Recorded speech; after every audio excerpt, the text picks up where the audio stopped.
quick and easy vegetable mango fried rice.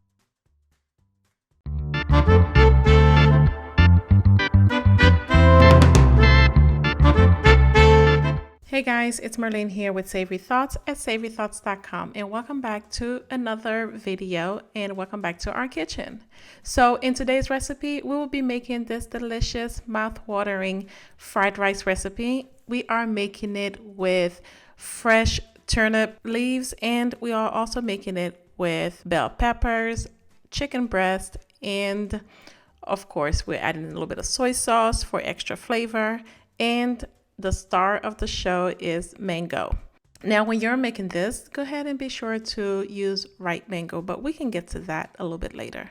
As you can see, I have the chicken breast in a bowl of water, and that's because I like to clean my chicken with vinegar and sometimes with lime or lemon. But we also have a full recipe on how to make Haitian chicken and also how to clean chicken Haitian style on our website at savorythoughts.com. Once you're done slicing your chicken breast into bite-sized pieces, go ahead and put it back in the water and wash it thoroughly. Once you're done washing your chicken, pat it dry and lightly season it with salt and pepper. We use kosher salt, but feel free to use any salt you'd like. And for the chicken breast, we are using 2 boneless, skinless chicken breasts. After seasoning, go ahead and mix it well and set it aside so that the salt and the pepper can start to infuse itself in the chicken. Meanwhile, go ahead and cut your mango. It's actually a lot easier to use a mango that's already has ripened. Ours did not ripe completely. It's actually in between. It still has a little bit of crunch in it, but that's okay. It will still do the trick. Just don't use one that is completely green and hard to cut, as it will still be sour and you would not enjoy the taste. When cutting your mango, be sure to use a sharp knife and use a cutting board so that way you do not cut yourself. Cut your mango into bite-sized pieces. Once you're done, go ahead and set it aside in a bowl and move on to the next ingredients. Now for this recipe, we will also be adding in turnip leaves. You can find this at your local grocery store. They are packed with nutrients and they are absolutely delicious. And you can use them in soups. You can mix them with other vegetables for saute. You can use them in a number of ways. If you haven't had them, they actually taste a little bit like kale. Next, we'll also be adding in fresh parsley leaves. For this, I am using the flat Italian parsley. You can also use the curly one if that's what you have on hand.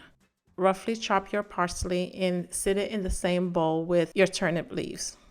Next, we'll also be adding in 1 bell pepper. We are using the red bell pepper. You can use any colored bell pepper you prefer. Go ahead and slice your bell pepper and remove the seeds. Once you are done slicing and dicing your bell pepper, go ahead and set it aside in the same bowl with your greens and move along to the onion. For this, we are using red onion. You can use white or yellow onion if that's what you have on hand. It's perfectly fine.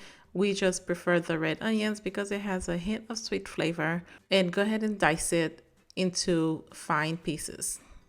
For this recipe, you'll only need about 1/4 cup of the red onions. We will add the list of ingredients in the description box below just so you can have it for reference. And by the way, this recipe will also be on our website at savorythoughts.com and it's completely free, where we'll also share step-by-step photo guide to help you make it with ease.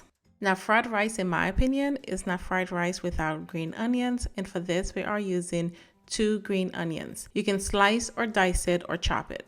Either way is perfectly fine. The flavor will still immerse itself into the fried rice.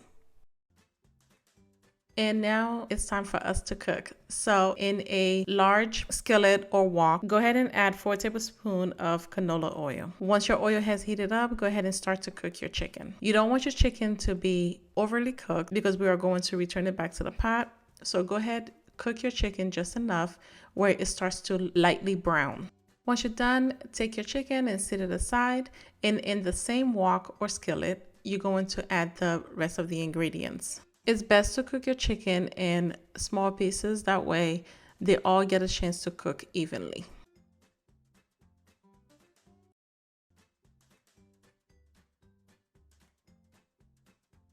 In the same wok, add your bite-sized mango. Cook it for about 5 minutes just so that you can get it to loosen up and release the delicious flavor. Then add in your vegetables. Continue to mix and cook for an additional 2 minutes. Add the chicken. And once you're done, go ahead and continue to mix your chicken with the vegetables and cook it for an additional 2 minutes. Next, add in your cooked rice. For this, we are using 8 cups of cooked white rice. Again, we also have a recipe on the website on how to make your rice in the Instant Pot or over the stove at savorythoughts.com.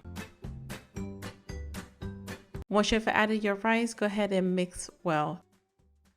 Then add in your sweet peas. This is actually frozen sweet peas that I have thawed out in cold water. So go ahead and add in your sweet peas and then add in your diced red onions, followed by your soy sauce. Best that you use low sodium soy sauce because you are going to season it yourself with salt and pepper to taste. You don't want your meal to be too salty.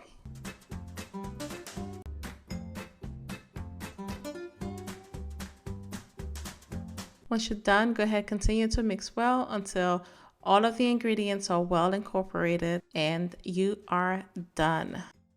Guys, thank you so much for watching this video. Again, the full recipe will be on the website at savorythoughts.com. It's time for you to go ahead and enjoy, serve, and enjoy this delicious meal with your family. Cheers.